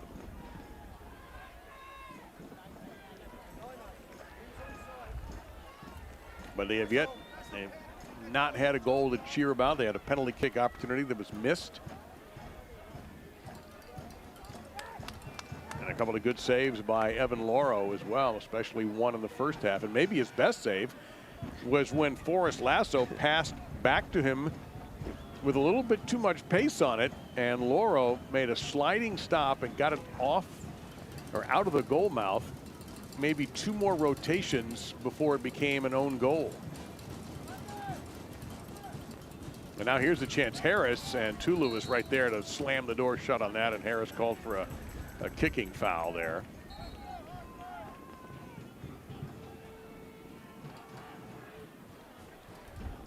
Tulu played very well in that victory on Saturday after coming back from a one-game suspension. Where does Hartford turn for offense? Will it be Martinez? I think Barrera would be the guy, especially with Obregon Jr. now out of the game, having been substituted for Tabor Itaka, who's also dangerous.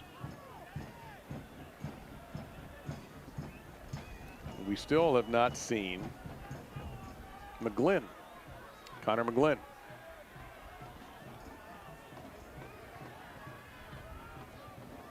And that's not a good pass.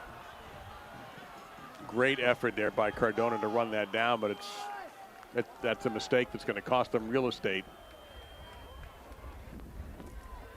And you wonder if Connor McGlynn might have picked up something, whether it was minor in that Loudoun United game coming off in the 62nd minute for Christian Gomez, and then not in the 11 tonight, and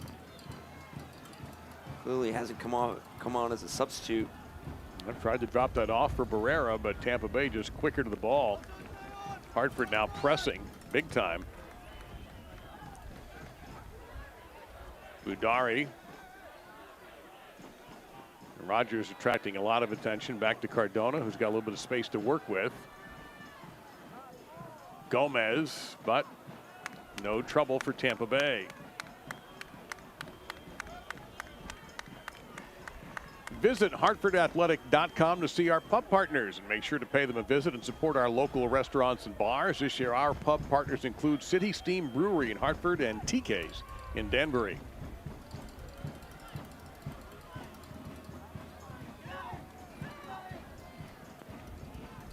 That's Fernandez into Harris. And a throw-in coming up for the Rowdies. Harris has been very dangerous in this. He had the goal taken away on the offsides. He's had a couple of good opportunities. Number 21 there in the crayon yellow. He has really good movement off the ball, and really the patience that we praise Guinzotti for having is Harris has done the same, really reading the game, recognizing spaces that are available.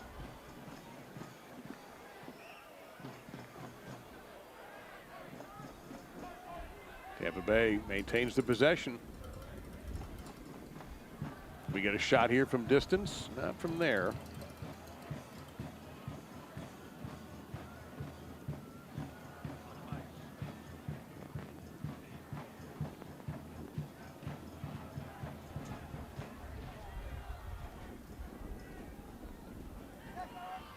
And that's going to be a harmless shot. We should be getting a Tampa Bay substitution here, their first. And Jordan Adebayo-Smith, an explosive forward out of California, is due to come in. I believe Harris is the one who's coming out. You see him now. Yep. Well, Dayon Harris had an impact in this game. But here's a player that when you watch Tampa Bay, when he's out there, you kind of get stuck watching him. And that's Jordan Adebayo-Smith. He generally comes off the bench, Eric, but there's something electric about this guy.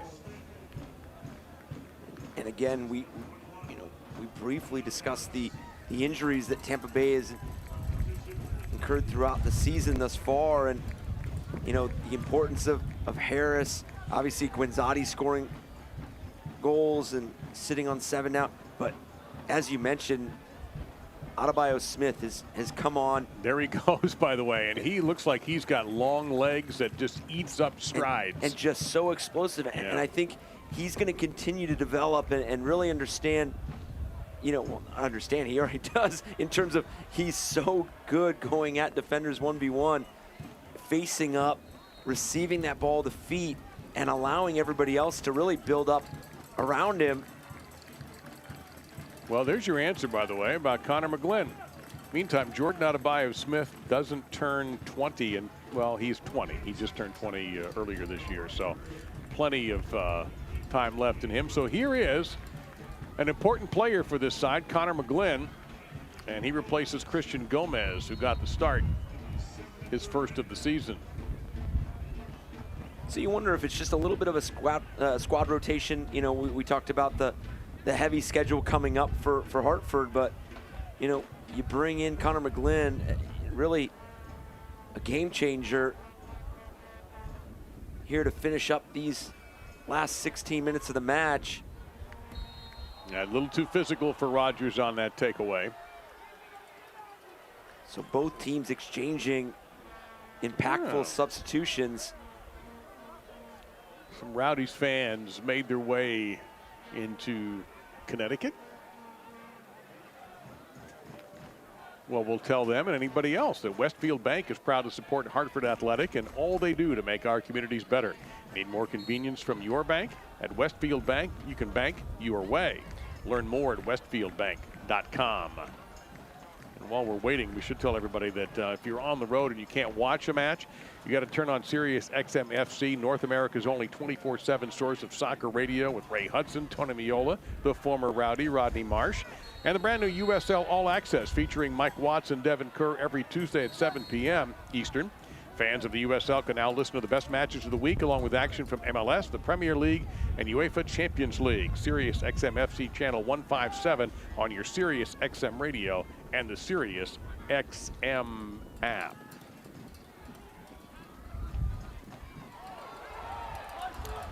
So Evan Loro got a warning about wasting too much time. That's usually something you don't see in the 75th minute.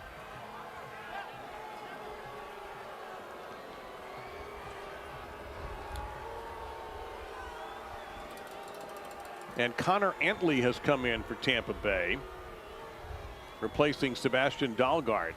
Antley, another player who usually sees a lot of minutes.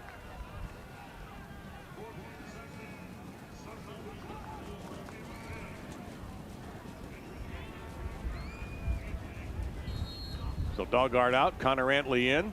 A lot of fresh legs out there, and not just fresh legs, some good players. And that's what I was just going to say is we referenced the injuries that Tampa Bay has had throughout the season, but I mean, you bring on a player like Adebayo Smith and then Connor Antley. I mean, you got to, if you're Hartford, you just look at it and you know, like, this doesn't get any easier defensively to deal with players like this. And again, Dahlgaard did a tremendous job, and we were just praising Harris right before he came off. And again, Hartford is going to have to deal with two dangerous players subbed on. Well, I got to give the Rowdies back line a lot of credit. In addition to goalkeeper Evan Laurel, here's an open opportunity here. Very quickly, dangerous, and it's going to be swept away.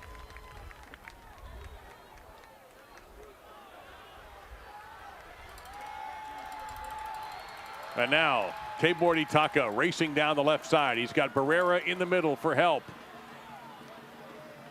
And he patiently waits for the rest of the troops to arrive. And really well defended by Jordan Scarlett for Tampa Bay.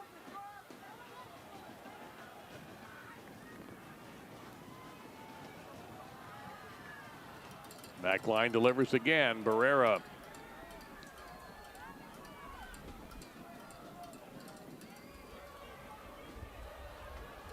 And for Tampa Bay, I mean, you're going to be fine with Barrera having to live with these clipped in balls over the top, right at the top of the 18-yard box, because Evan Lauro has been really good off his line. Forrest Lasso, I mean, you just mentioned this back line of Tampa Bay.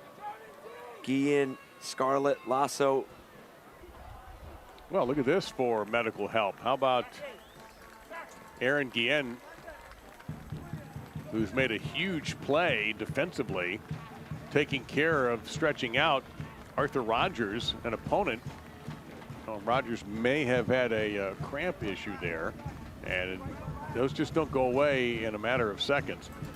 Our partner Day Hill Dome is holding a fundraiser to support St. Baldrick's Foundation to fight pediatric cancer. To learn more and support, go to hartfordathletic.com/foundation. Rogers going to have to come out. Even though the athletic trainer didn't technically come on the pitch, he still has to be held out and waved back in by the ref. But great sportsmanship by Guillen. And Rogers is back in after a quick hydration. Tulu being pressured by Adebayo Smith. And he made a wise decision there. Can Hartford get on the board? Such a big game for them to build up to this. Can Hartford hang with the big boys in the Atlantic? And they had a chance to equalize, and a missed penalty kick by Obregon Jr. hangs over this match. But Tampa Bay also nearly gave up an own goal. Had Guillen had a great little shot by Obregon off the line. Tough tackle there, and out comes a caution right away on Fernandez. And what a great opportunity this is going to be. And this is exactly the area for Danny Barrera to be extremely dangerous. And it comes from such a well-played ball from that left side for Hartford. Well, Coach, you go right foot or left foot here? I mean, I would really enjoy to see that left foot of Danny Barrera here. Allow him to see what space he wants to execute. And he had a set piece earlier in the match that was just far enough that you had to clip it in and it had to be a service. This is right within, absolutely in his range. Well, you've got the righty, Rogers, number 6, and then Barrera. Who's going to take this? Barrera.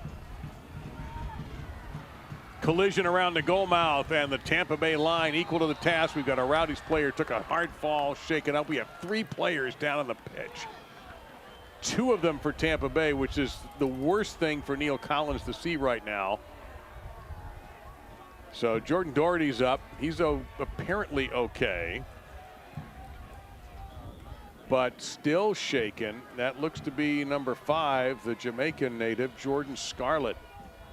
And he was in that first scrum that happened when Barrera's kick sailed into the air. And really interesting to see a service out of that set piece, but as everything kind of came together and the setup was there, I mean, it really did seem like Tampa Bay had everything covered. Evan Laurel really directing that wall, and even if Arthur Rogers had the right-footed opportunity, it seemed like it had to be executed to perfection to find that upper right corner. Same with Danny Barrera. That left-footed strike would have had to be perfect to find that upper corner as well. Hartford Athletic would also like to thank Fresh Bev, the official cocktail mixer of Hartford Athletic. So 82nd minute, Hartford Athletic pressing. Trying to come up with an equalizer in their biggest match to date this season. Plenty more to come. Tampa Bay is the team that they're aiming for in the Atlantic.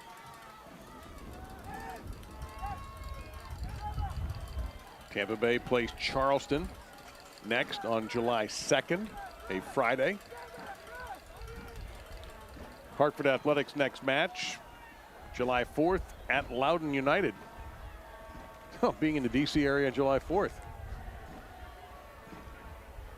Worst places to be. And if this result holds, a really important matchup for Hartford. And you don't want to get to the point where towards the end of the season you're chasing points. You want to really get the results and really start stacking and building that foundation for you to comfortably be in a playoff spot, or at least in the hunt. And with the result for Charleston right now, I mean, being up 3-0, you see them collecting 3 points, and you know what comes of that Miami and Charlotte match tonight as well. I can only imagine what Hartford's going to throw at Tampa Bay right here as this game continues to see itself out. You asked for Miami Charlotte, I deliver. 52nd minute, 1-1. Charleston's going to win. They're up 3-0 on Hartford. Hartford Athletic would also like to thank our founding partner, Stanley Black & Decker. Stay tuned each week for the Stanley Innovative Play of the Game.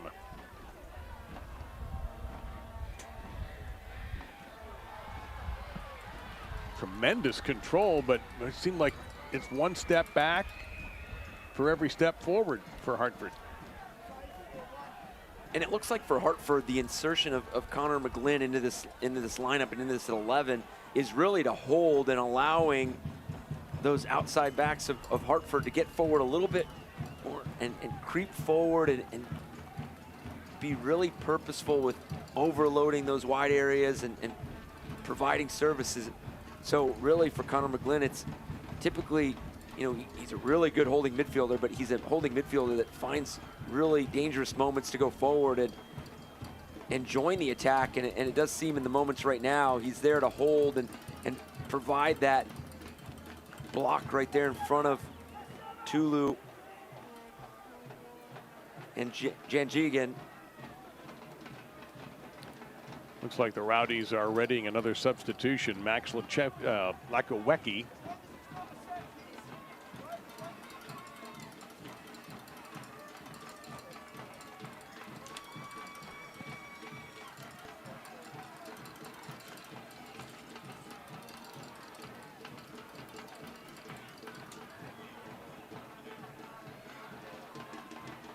McGlynn launches. Well, that was a little bit dangerous, but just incomplete.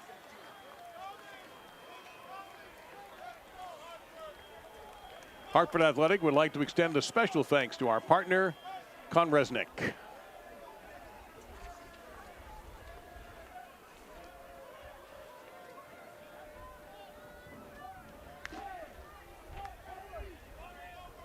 You see Lakowecki waiting for his chance to be led into the game. Might be coming in for Guenzati, who has the only goal of the night in the 33rd minute. Now, Tabor Itaka leads it off to Barrera. Remember, his left foot is his weapon. Tabor Itaka. Hartford working their way around, trying to penetrate what's been a difficult group of defenders to get by for the most part. Do they have late-minute magic like they did against Loudon when they scored in stoppage time? Dangerous clearing here, and a header is missed as Barrera crashed toward the net, but just could not get even a strand of hair on that one. So it will be Guenzati who checks out. And Max Lakowecki will come in, number 16, for a few minutes.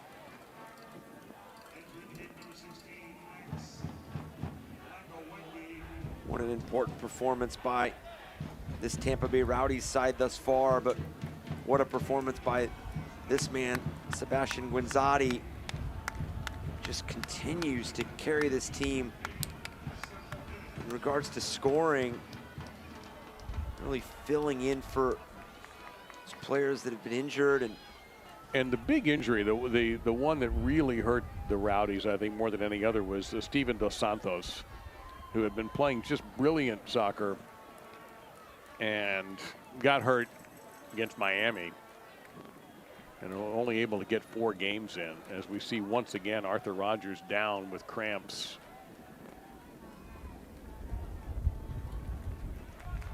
Yeah, this is the second time that he's struggling with cramps, and can only imagine that it's going to be hard for him to continue this match. They only have 1 substitution left. And will Harry Watling have to do this? Rogers is vital to this team. This matchup is definitely not disappointed from the standpoint of being 2 teams, you know, one with Tampa Bay really that continues to solidify themselves in the Eastern Conference, and a team in Hartford that wants to be up there with teams in the likes of Pittsburgh, Tampa Bay.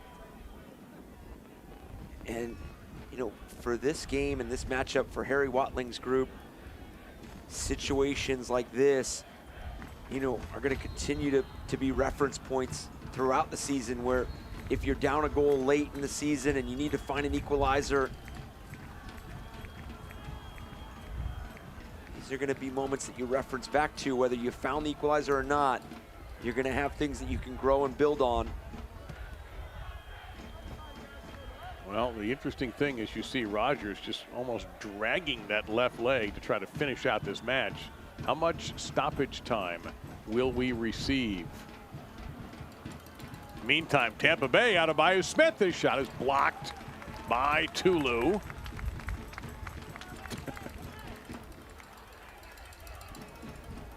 Adebayo Smith is going to be a force to be reckoned with. Yeah, there's no doubt. He's still young.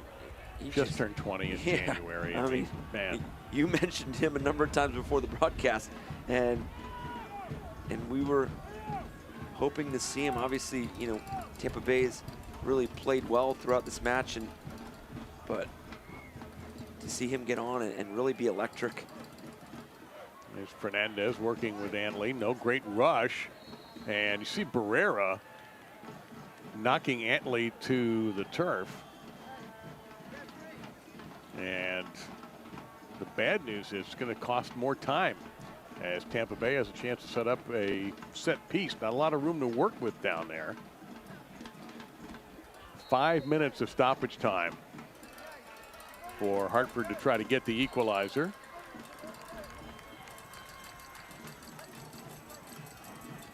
And if you can imagine, Tampa was offside in the tiniest confine you could imagine. And you knew they were going to play it short, and for Neil Collins and his side, that's got to be a bit frustrating because you could have easily found a spell where, you know, take down another minute of this 5-minute stoppage time. And it's brought to us by Brignoli Vineyards. I don't know why I want to say vineyards. It makes no sense because I like wine, and I know it's a vineyard.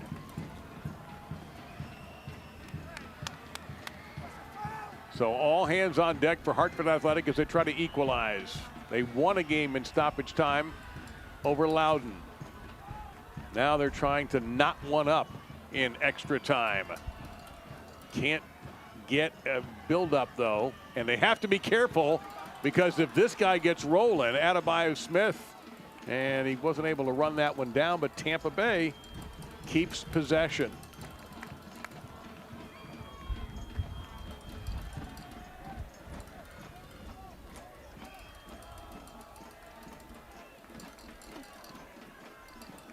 There's one thing you know, and it's that Hartford is going to push to the very end to somehow find this equalizer. They're not even threatening right now, though. They are not, and that's such a great point because it's been too hot and cold from them offensively tonight. You know, they go through spells where they look dominant and they look like they're playing on the front foot. They're finding and they're you know, finding space and areas in which they find success, and then they have longer spells where they just can't connect it deeper into the attacking third, and that consistency has got to be frustrating tonight. Let's not forget the missed penalty kick by Hartford. You must not forget Guillen heading a ball that was goal bound. Yep. Let's not forget that Tampa Bay almost scored on themselves, and Evan Loro came up with a great sliding save. I mean, a great save. You could argue if you're a Hartford supporter, this could be 3-1 Hartford. It could be, and you know, this game is about recognizing game-changing moments, and even ask Tampa Bay and Neil Collins his side about the Pittsburgh game. Well, you got Adebayo Smith now pacing himself. They miss opening chances against Pittsburgh, and Pittsburgh takes care of theirs, and the game's a different outcome. But you know, you credit Pittsburgh in those moments and finishing 2 of their opportunities, and as you mentioned, similar scenario here. I mean, Hartford has not lacked dangerous chances, especially with the penalty kick. Oh, good ball by Barrero there, right to the foot of Budati.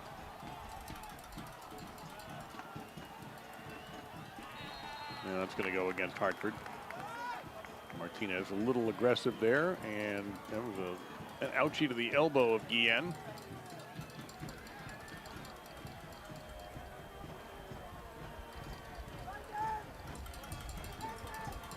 Neil Collins begging Guillen, I'm sure in his mind anyway, please get up. Let's not have the referee extend this match by any more time.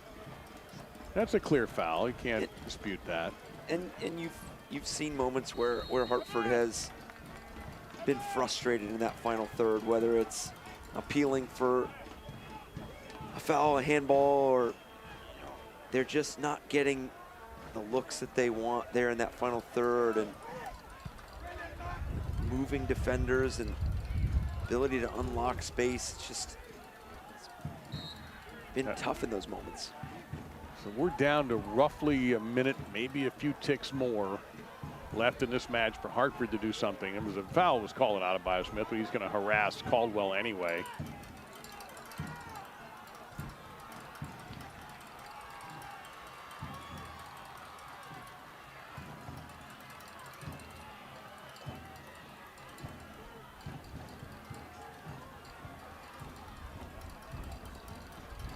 Rowdies trying to do something to get it on frame, but Evan Laura over there very quickly. He has not received a card for wasting time, but he did get a talking to once. That was a while ago. And at this point, getting rid of the ball would be his best option, and that's exactly what he does. And he really got rid of it. It's goalie on goalie here. This could be the last opportunity for Hartford Athletic to tie this game.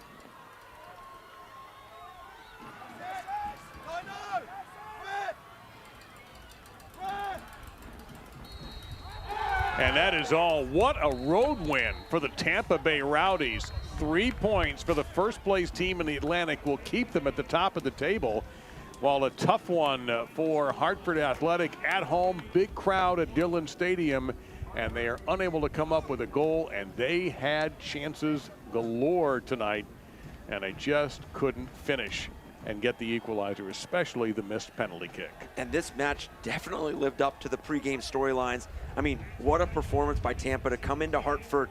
Professional performance. It had its ups and downs, a penalty kick, a save off the line. And then for Hartford, you just look back and you're going to learn from these moments, because those game-changing moments like the penalty kick and then the earlier other chance by Obregon, you know, those are game-changing moments.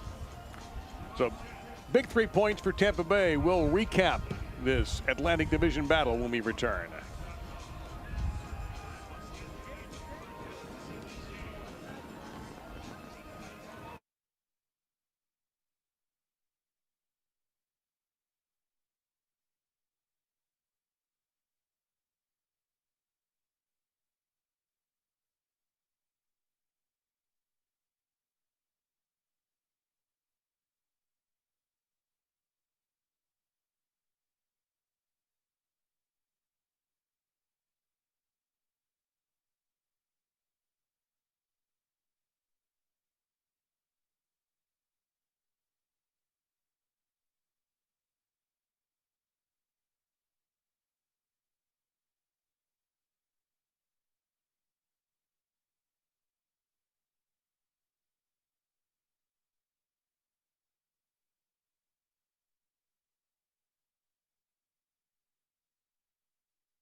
Don't miss our next match right here at Dillon Stadium on July 10th, 7 p.m. for Seltzer Saturday, presented by Truly. Go to hartfordathletic.com for tickets and more information. You know, Eric, I loved what you said at the end. A professional win for Tampa Bay. It was, because it had its moments of really good play and really good moments, and then it had nervy moments like this where Forrest Lasso just turns around and thinks he's just playing Evan Lauro back and having to keep it out of his own net, and really keeping the score at 0-0 there.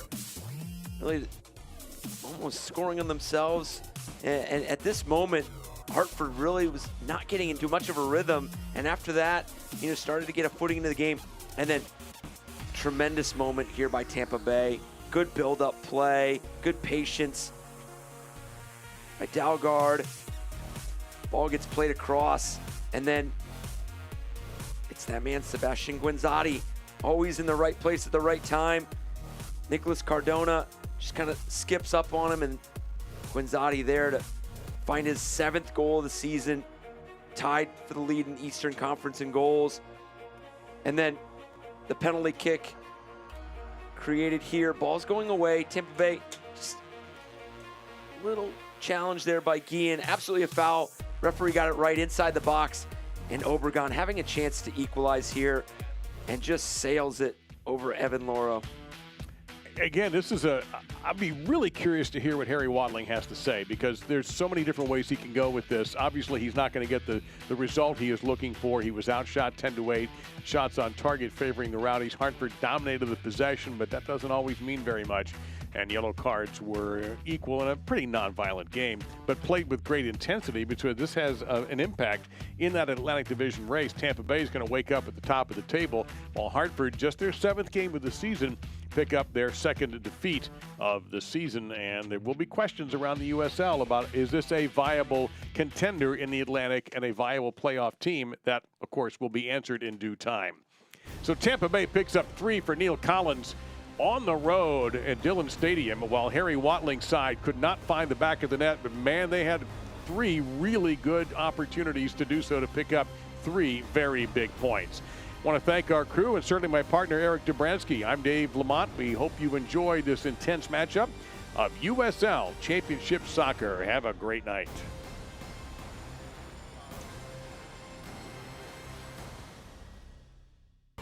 This copyrighted telecast of the United Soccer League Championship cannot be retransmitted, rebroadcast, or reproduced without the expressed written consent of the United Soccer League Championship.